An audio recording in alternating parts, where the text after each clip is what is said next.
News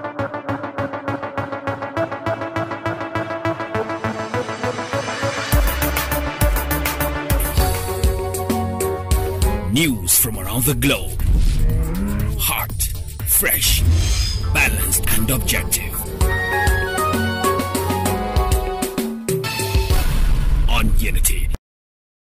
Welcome to News Hour on Unity TV. Today is Thursday, 8th of June 2023 and it's equivalent to 19th of Zulqa'dah 1444 after Hijrah. The headlines. On subsidy removal, Tinubu directs NEC to work on palliatives. 9th House passed 510 bills, 2,000 motions in 4 years.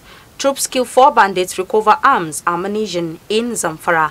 And on the foreign scene, Pope Francis' 3-hour Hainia operation ex success. In sports, West Ham beat Fiorentina to win Europa Conference League.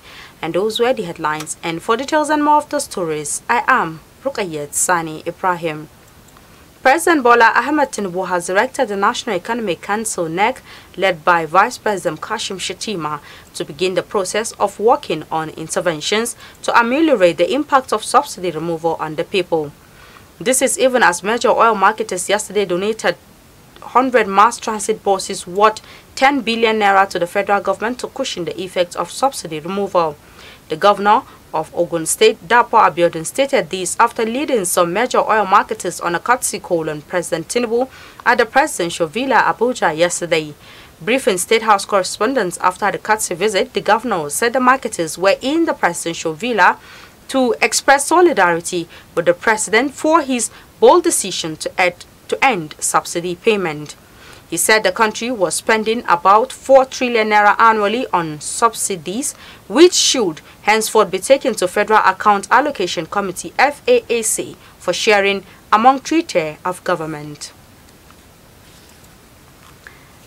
The 9th House of Representatives has said it passed a total of 510 bills and 2,000 motions in the last 4 years of its tenure. The Chairman House Committee on Rules and Business, Abubakar Fulata, disclosed this at the valedictory session of the 9th House on Wednesday. Fulata said the 9th House is the most productive of all assemblies in the history of the National Assembly, having processed 2,232 bills out of 52 are from the executive, 163 from the Senate and 2017 from individual members.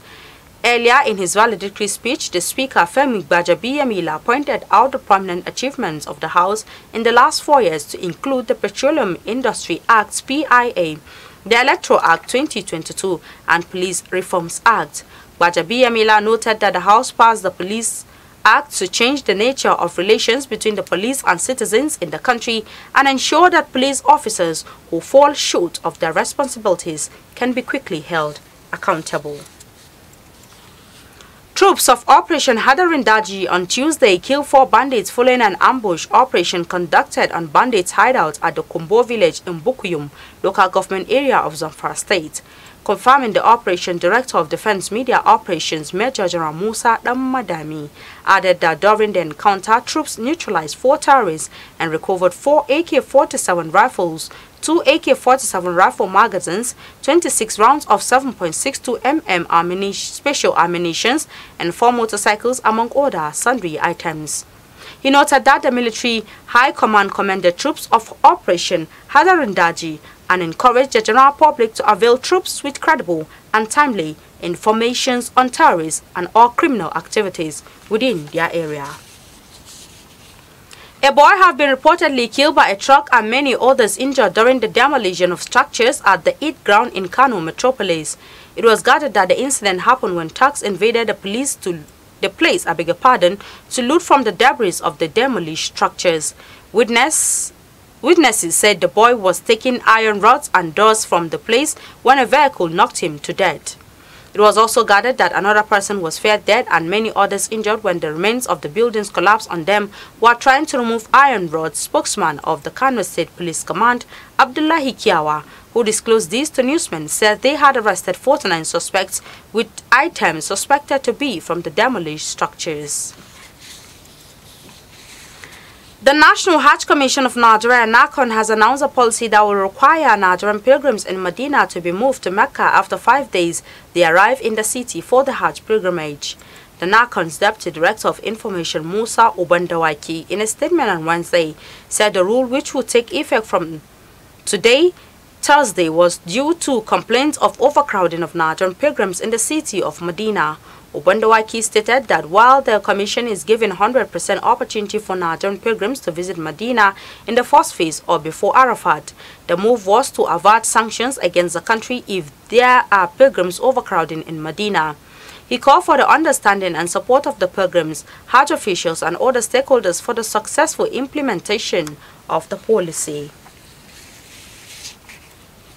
The newly sworn-in Secretary to the Federal Government, SGF George Akume, has promised not to disappoint Nigerians in the discharge of his duties. He made the promise while addressing State House correspondents after his swearing-in by President Bola Ahmed Tinubu on Wednesday. The former Benue State Governor said that as someone who has been in the scene for a long time, just like Tinubu, he will follow the President's footsteps. The police in Lagos State have arrested a 26-year-old man, Wan Akamu, for allegedly cutting a pastor with a machete for allegedly giving him a fake prophecy. The accused was alleged to have, in May 2023, cut the pastor of one of the New Generation churches, Prophet Anayochukwu, for allegedly giving him a fake prophecy. The incident was said to have happened at the church headquarters in the Ijesha area of Lagos. The accused claimed that the pastor during a prayer session told him that he was about to lose his sister except when certain prayers were conducted. The accused said the pastor had earlier told him that for him to be successful in business, he must perform certain spiritual cleansing, which required him to buy coconut and dry gin with which to pray. Angered by the earlier prophecy, which the accused claimed did not work, he attacked the second pastor with a cutlass inside the church premises. The matter was reported to the police, who trailed the accused to his hideout where he was arrested. While at the station, the accused alleged that both pastors instilled fear in him by giving him false prophecies that his only sister would die by January 2023. Governor Hope Uzodinma of Imo State have dropped the incumbent deputy governor of the state, Placid Njoku, as his running mate ahead of the 11 November governorship election in the state. Mr. Uzodinma, the governorship candidate of the All Progressives Congress APC in the election, picked a female lawyer, Nnedimma Ekomaru, as a replacement for Mr. Njoku. Mr. Njoku was Mr. Uzodinma's running mate during the 9 March 2019 governorship election in the state. Mr. Uzodinma will be completing his first tenure in January 2024. Mrs. Ekomaru was confirmed as the governor's running mate in the final list of candidates participating in the governorship election released by INEC on Tuesday. The governor has given no reason for the decision to replace Mr. Njoku.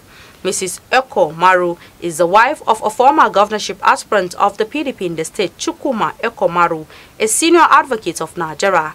She hails from Umunoha, a community in Mbaitoli local government area of the state.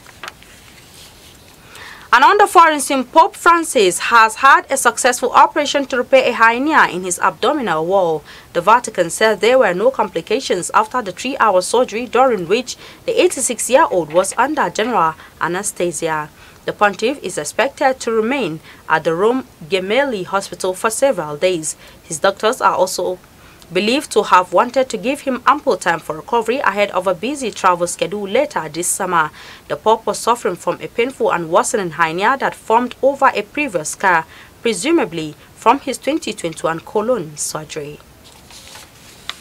And in sport, Jarrod Bowen's dramatic 90th minute goal secured West Ham their first major European trophy since 1965 with a 2-1 win over Fiorentina in the Europa Conference League final on Wednesday.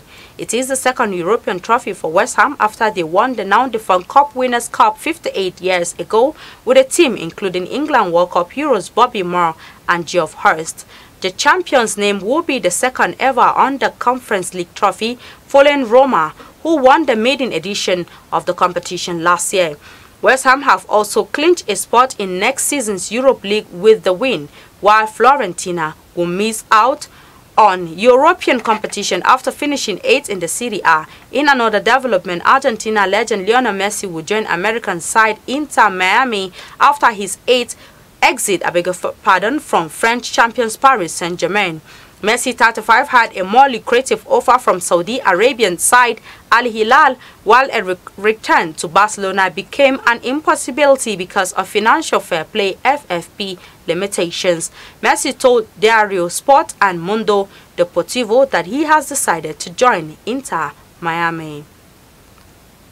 And with the sport news, we've come to the end of our bulletin for today. You can follow us on our social media handles at Facebook, Instagram and Twitter at TUNTBE Radio FM TV, respectively. You can also watch us live on the satellite decoder Badarsat, which has been watched in about 38 countries of the world free.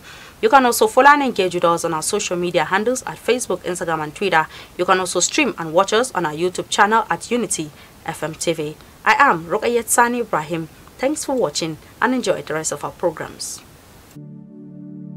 I was the head boy in my primary school, senior prefect and best graduating student in my secondary school, but drug abuse almost ruined my life. I was on an average of 2 grams of cocaine per day. I was taking 8 ampoules of pentazosine daily. European shisha, cocaine. I became a user, a dealer and a gangster. I saw other users drowning. I knew I didn't want to be like them, but I was already trapped. My family disowned me. My employment was terminated. I sold my car, sold my house. I'll go out well-dressed and return shoeless, shirtless in exchange for drugs. I was seeing things that were not real, and I once stabbed myself because I felt something crawling under my skin. I contacted NDLEA and started therapy. I spent 3 months in therapy. I spent 8 months. It's easy to relapse, but your mind has to be stronger than the cravings. Drugs does not love you. You are not the one using drugs. Drugs are the one using you. Say no to drug abuse.